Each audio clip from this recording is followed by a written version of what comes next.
شوف الفرق بين ناصر منسي وسيف الدين الجزيري، والاثنين مهاجمين نادي الزمالك. ادي هجمه ناصر منسي، انا قصدي الجزيري.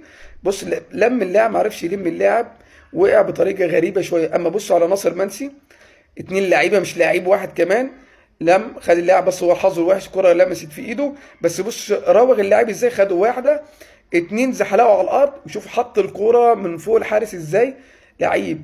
وادي كوره كمان انفراد لناصر منسي، وحط اللاعب في ظهره، بس حظه برضو اللاعب محمود حماد ضربه بدراعه، والحكم ما حسبش حاجه للكره دي خالص.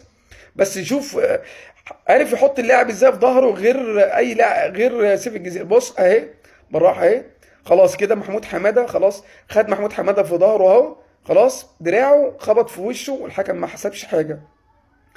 اما تيجي بقى على لعبه بقى سيف الدين الجزيري، الكره اهي، هو مشترك، هو لاعب بس اهي، المفروض ياخده في ظهره ويستلم الكوره، لا اللاعب خدها منه بسهوله، بطريقه سهله، وقف مكانه. لو تلاحظ وقف مكانه ما اتحركش.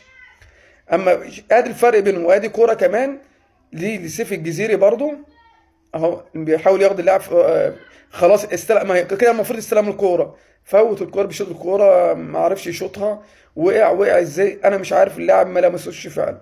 بص بقى ناصر منسي وسط اللعيبه دي كلها، وخد الكوره بدماغه اهو، بس حظه برضو الوحش اللي هي الكوره عدت من جنب العارضه. يشوف من وسط كام لاعب، مش لاعب ولا اتنين لعيبه، لا لاعب كذا لاعب اهو، عرف يجيب الكوره، بس حظه الوحش اللي الكوره جت جنب العارضه. ادي كوره برضو لسيف الدين الجزيري، الكرة دي فاول على سيف الجزيري، بس الحكم مشاها اهي، ضربه بالكوع اهي، وزقه وقام.